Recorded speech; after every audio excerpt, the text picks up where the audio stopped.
The Wind in the Willows by Kenneth Grahame. Chapter 1. The Riverbank.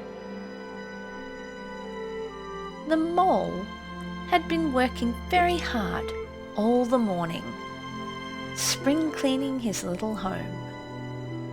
First with brooms, then with dusters, then on ladders and steps and chairs, with a brush and a pail of whitewash, till he had dust in his throat and eyes and splashes of whitewash all over his black fur, and an aching back and weary arms. Spring was moving in the air above and in the earth below and around him, penetrating even his dark and lowly little house with its spirit of divine discontent and longing. It was small wonder then that he suddenly flung down his brush on the floor, said "bother" and "oh, blow," and also "hang spring cleaning," and bolted out of the house without even waiting to put on his coat. Something up above was calling him imperiously, and he made for the steep little tunnel, which answered in his case to the gravelled carriage drive owned by animals whose residences are nearer to the sun and air. So he scraped and scratched and scrabbled and scrooged, and then he scrooged again and scrabbled and scratched and scraped, working busily with his little paws and muttering to himself, "Up we go," till at last, pop, his snout came out into the sunlight, and he found himself rolling in the warm grass of a great meadow. "This is fine," he said to himself. "This is better than whitewashing." The sunshine struck hot on his fur, soft breezes caressed his heated brow, and after the seclusion of the cellarage he had lived in so long, the carol of happy birds fell on his dulled hearing almost like a shout. Jumping off all his 4 legs at once, in the joy of living and the delight of spring, without its cleaning, he pursued his way across the meadow till he reached the hedge on the far side. "Hold up," said an elderly rabbit at the gap. "6pence for the privilege of passing by the private road." He was bowled over in an instant by the impatient and contemptuous mole, who trotted along the side of the hedge, chaffing the other rabbits as they peeped hurriedly from their holes to see what the row was about. "Onion sauce, he remarked jeeringly, and was gone before they could think of a thoroughly satisfactory reply. Then they all started grumbling at each other. "How stupid you are! Why didn't you tell him? Well, why didn't you say? You might have reminded him," and so on, in the usual way. But of course it was then much too late, as is always the case. It all seemed too good to be true. Hither and thither, through the meadows he rambled busily, along the hedgerows, across the copses, finding everywhere birds building, flowers budding, leaves thrusting, everything happy and progressive and occupied. And instead of having an uneasy conscience pricking him and whispering, "Whitewash," he somehow could only feel how jolly it was to be the only idle dog among all these busy citizens. After all, the best part of a holiday is perhaps not so much to be resting yourself as to see all the other fellows busy working. He thought his happiness was complete when, as he meandered aimlessly along, suddenly he stood by the edge of a full-fed river. Never in his life had he seen a river before, this sleek, sinuous, full-bodied animal, chasing and chuckling, gripping things with a gurgle and leaving them with a laugh, to fling itself on fresh playmates that shook themselves free and were caught and held again. All was a shake and a shiver, glints and gleams and sparkles, rustle and swirl, chatter and bubble. The mole was bewitched, entranced, fascinated. By the side of the river he trotted as one trots, when very small, by the side of a man who holds one spellbound by exciting stories, and when tired at last he sat on the bank while the river still chattered on to him, a babbling procession of the best stories in the world, sent from the heart of the earth to be told at last to the insatiable sea. As he sat on the grass and looked across the river, a dark hole in the bank opposite, just above the water's edge, caught his eye, and dreamily he fell to considering what a nice snug dwelling place it would make for an animal with the fouance and fond of a bijou riverside residence, above flood level and remote from noise and dust. As he gazed, something bright and small seemed to twinkle down in the heart of it, vanished, then twinkled once more like a tiny star, but it could hardly be a star in such an unlikely situation, and it was too glittering and small for a glowworm. Then, as he looked, it winked at him, and so declared itself to be an eye, and a small face began gradually to grow up round it, like a frame round a picture. A brown little face with whiskers, a grave round face with the same twinkles in its eye that had first attracted his notice, small neat ears and thick silky hair. It was the water rat. Then the two animals stood and regarded each other cautiously. "Hello, mole," said the water rat. "Hello, rat," said the mole. "Would you like to come over?" inquired the rat presently. "Oh, it's all very well to talk," said the mole rather pettishly, he being new to a river and riverside life and its ways. The rat said nothing, but stooped and unfastened a rope and hauled on it, then lightly stepped into a little boat, which the mole had not observed. It was painted blue outside and white within, and was just the size for two animals, and the mole's whole heart went out to it at once, even though he did not yet fully understand its uses. The rat sculled smartly across and made fast. Then he held up his forepaw as the mole stepped gingerly down. "Lean on that," he said. "Now then, step lively." And the mole, to his surprise and rapture, found himself actually seated in the stern of a real boat. "This has been a wonderful day," said he, as the rat shoved off and took to the sculls again. "Do you know, I've never been in a boat before in all my life." "What?" cried the rat, open-mouthed. "Never been in a... You never... Well, what have you been doing then?" "Is it so nice as all that?" asked the mole shyly, though he was quite prepared to believe it as he leant back in his seat and surveyed the cushions, the oars, the rowlocks, and all the fascinating fittings, and felt the boat sway lightly under him. "Nice? It's the only thing," said the water rat solemnly, as he leant forward for his stroke. "Believe me, my young friend, there is nothing, absolutely nothing, half so much worth doing as simply messing about in boats. Simply messing," he went on dreamily. "Messing about in boats, messing..." "Look ahead, rat!" cried the mole suddenly. It was too late. The boat struck the bank full tilt. The dreamer, the joyous oarsman, lay on his back at the bottom of the boat, heels in the air. about in boats or with boats. The rat went on composedly, picking himself up with a pleasant laugh.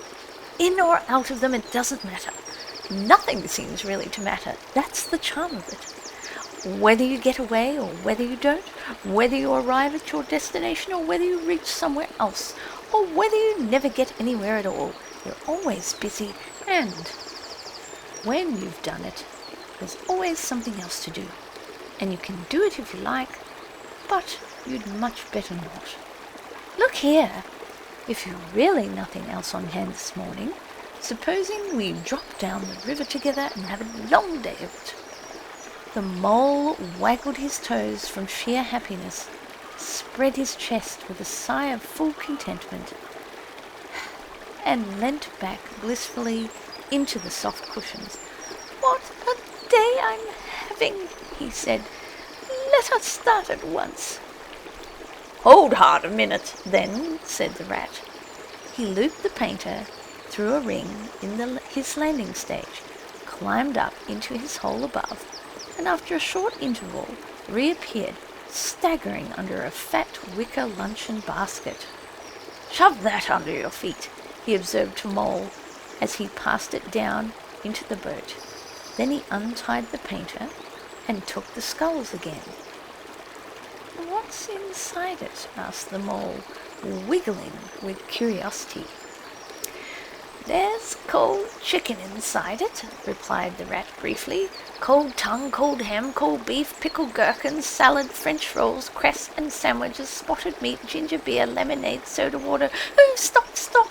cried the Mole in ecstasies. "This is too much." "Do you really think so?" inquired the rat seriously.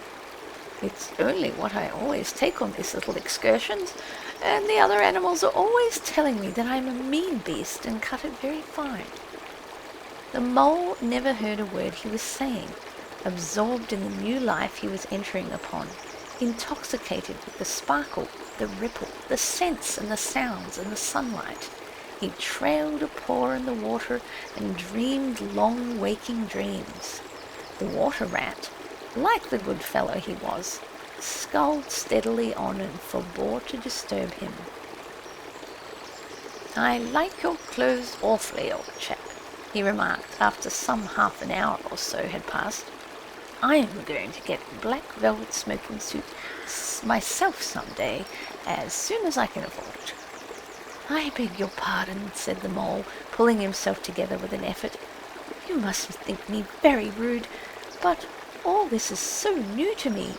So this is a river." "The river," corrected the rat. "And you really live by the river? What a jolly life." "By it and with it and on it and in it," said the rat. "It's brother and sister to me, and aunts and company, and food and drink, and, naturally, washing. It's my world, and I don't want any other. What it hasn't got is not worth having, and what it doesn't know is not worth knowing. Lord, the times we've had together! Whether in winter or summer, spring or autumn, it's always got its fun and its excitements. When the floods are on in February and my cellars and basement are brimming with drink that's no good to me, and the brown water runs by my best bedroom window, or again when it all drops away and shows patches of mud that smell like plum cake, and the rushes and weed clog the channels, and I can potter about dry shod over most of the bed of it, and find fresh food to eat and things careless people have dropped out of boats." "But isn't it a bit dull at times?" the Mole ventured to ask. "Just you and the river, and no one else to pass a word with?" "No one else to—" "Well, I mustn't be hard on you," said the rat with forbearance. "You're new to it, and of course you don't know. The bank is so crowded nowadays that many people are moving away altogether. Oh, no, it isn't what it used to be.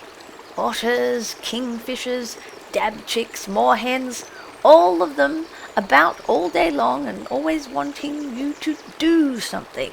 as if a fellow had no business of his own to attend to. "What lies over there?"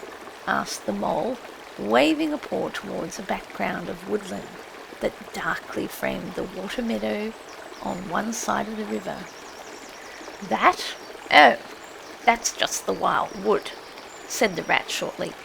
"We don't go there very much, we riverbankers." Aren't they very nice people in there?" said the mole a trifle nervously. "Well," replied the rat, "let me see. The squirrels are all right, and the rabbits, some of them, but rabbits are a mixed lot. And then there's Badger, of course. He lives right in the heart of it. Wouldn't live anywhere else either if you paid him to do it. Dear old Badger. Nobody interferes with him. They better not," he added significantly. "Why? Who should interfere with him?" asked the mole. "Well, of course, there are others," explained the rat in a hesitating sort of way. "Weasels and stoats and foxes and so on. They're all right, in a way. I'm very good friends with them, pass the time of day when we meet and all that. But they break out sometimes, there's no denying it, and then, well, you really can't trust them, and that's the fact." The mole knew well that it is quite against animal etiquette to dwell on possible trouble ahead, or even to allude to it, so he dropped the subject. "And beyond the wild wood again?" he asked, "where it's all blue and dim, and one sees what may be hills, or perhaps they mayn't, and something like the smoke of towns, or is it only cloud drift?" "Beyond the wild wood comes the wide world," said the rat, "and that's something that doesn't matter either to you or me. I've never been there, and I'm never going, nor you either, if you've got any sense at all. Don't ever refer to it again, please. Now then, here's our backwater at last, where we're going to lunch." Leaving the main stream, they now passed into what seemed at first sight like a little landlocked lake. Green turf sloped down to either edge, brown snaky tree roots gleamed below the surface of the quiet water, and while ahead of them the silvery shoulder and foamy tumble of a weir arm in arm with a restless dripping mill wheel that held up, in its turn, a grey-gabled mill house, filled the air with a soothing murmur of sound, dull and smothery, yet with a little clear voices speaking up cheerfully out of it at intervals. It was so very beautiful that the mole could only hold up both forepaws and gasp, "Oh my, oh my, oh my!" The rat brought the boat alongside the bank, made her fast, helped the still awkward mole safely ashore, and swung out the luncheon basket. The mole begged as a favour to be allowed to unpack it all by himself, and the rat was very pleased to indulge him, and to sprawl at full length on the grass and rest, while his excited friend shook out the tablecloth and spread it, took out all the mysterious packets one by one and arranged their contents in due order, still gasping, "Oh my, oh my!" at each fresh revelation. When all was ready, the rat said, "Now pitch in, old fellow," and the mole was indeed very glad to obey, for he had started his spring cleaning at a very early hour that morning, as people will do, and had not paused for bite or sup. And he had been through a very great deal since that distant time, which now seemed so many days ago. "What are you looking at?" said the rat presently, when the edge of their hunger was somewhat dulled and the mole's eyes were able to wander off the tablecloth a little. "I am looking," said the mole, "at a streak of bubbles that I see travelling along the surface of the water. That is a thing that strikes me as funny." "Bubbles? Oh!" said the rat, and cheerily, in an inviting sort of way. A broad, glistening muzzle showed itself above the edge of the bank, and the otter hauled himself out and shook the water from his coat. "Greedy beggars," he observed, making for the provender. "Why didn't you invite me, Ratty?" "This was an impromptu affair," explained Rat. "By the way, my friend Mr. Mole—" "Proud, I'm sure," said the otter, and the two animals were friends forthwith. "Such a rumpus everywhere," continued the otter. "All the world seems out on the river today. I came up this backwater to try and get a moment's peace, and then stumbled upon you fellows. At least, I beg your pardon, I don't exactly mean that, you know." There was a rustle behind them, proceeding from a hedge wherein last year's leaves still clung thick and and a stripy head with high shoulders behind it peered forth on them. "Come on, old badger," shouted the rat. The badger trotted forward a pace or two, then grunted, "Company," and then turned his back and disappeared from view. "That's just the sort of fellow he is," observed the disappointed rat. "Simply hates society. Now, we shan't see any more of him today. Well, tell us, who's out on the river?" "Toad's out for one," replied the otter, "in his brand new wager boat. New togs, new everything." The two animals looked at each other and laughed. "Once it was nothing but sailing," said the rat. "Then he tired of that and took to punting. Nothing would please him but to punt all day and every day, and a nice mess he made of it. Last year it was houseboating, and we all had to go and stay with him on his houseboat and pretend we liked it. He was going to spend the rest of his life in a houseboat. It's all the same, whatever he takes up he gets tired of it and starts something fresh." "Such a good fellow, too," remarked the otter reflectively, "but no stability, especially in a boat." From where they sat they could get a glimpse of the main stream across the island that separated them, and just then a wager boat flashed into view, the rower a short stout figure, splashing badly and rolling a good deal, but working his hardest. The rat stood up and hailed him, but Toad, for it was he, shook his head and settled sternly to his work.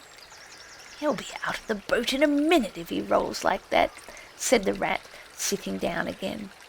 "Of course he will," chuckled the otter. "Did I ever tell you that good story about Toad and the lock keeper? It happened this way. Toad—" An errant mayfly swerved unsteadily athwart the current in the intoxicated fashion affected by young bloods of mayflies seeing life. A swirl of water and a gloop, and the mayfly was visible no more. Neither was the otter. The mole looked down. The voice was still in his ears, but the turf whereon he had sprawled was clearly vacant. Not an otter to be seen as far as the distant horizon. But again there was a streak of bubbles on the surface of the river. The rat hummed a tune, and the mole recollected that animal etiquette forbade any sort of comment on the sudden disappearance of one's friends at any moment for any reason, or no reason whatsoever. Well, said the rat, "I suppose we ought to be moving. I wonder which of us had better pack the luncheon basket." He did not speak as if he was frightfully eager for the event. "Oh, please let me," said the mole, so of course the rat let him. Packing the basket was not quite such pleasant work as unpacking the basket. It never is. But the mole was bent on enjoying everything, and although just when he had got the basket packed and strapped up tightly, he saw a plate staring up at him from the grass, and when the job had been done again and the rat pointed out a fork, which anybody ought to have seen, and last of all, behold, the mustard pot, which he had been sitting on without knowing it, still, somehow, the thing got finished at last without much loss of temper. The afternoon sun was getting low as the rat sculled gently homeward, in a dreamy mood, murmuring poetry things over to himself and not paying much attention to Mole. But the mole was very full of lunch and self-satisfaction and pride, and already quite at home in a boat, so he thought, and was getting a bit restless beside, and presently he said, "Ratty, please, I want to row, now." The rat shook his head with a smile. "Not yet, my young friend," he said. "Wait until you've had a few lessons. It's not so easy as it looks." The mole was quiet for a minute or two, but he began to feel more and more jealous of Rat sculling so strongly and so easily, and his pride began to whisper that he could do it every bit as well. He jumped up and seized the scull so suddenly that the rat, who was gazing out over the water and saying more poetry things to himself, was taken by surprise and fell backwards off his seat with his legs in the air for the second time, while the triumphant mole took his place and grabbed the sculls with entire confidence. "Stop it, you silly ass!" cried the rat from the bottom of the boat. "You can't do it. You'll have us over." The mole flung his sculls back with a flourish and made a great dig at the water. He missed the surface altogether. His legs flew up above his head and he found himself lying on top of the prostrate rat. Greatly alarmed, he made a grab at the side of the boat, and the next moment, sploosh! Over went the boat, and he found himself struggling in the river. Oh my, how cold the water was, and oh, how very wet it felt. How it sang in his ears as he went down, down, down. How bright and welcome the sun looked as he rose to the surface, coughing and spluttering. How black was his despair when he felt himself sinking again. Then a firm paw gripped him by the back of his neck. It was the rat, and he was evidently laughing. The mole could feel him laughing, right down his arm and through his paw and so into his, the mole's, neck.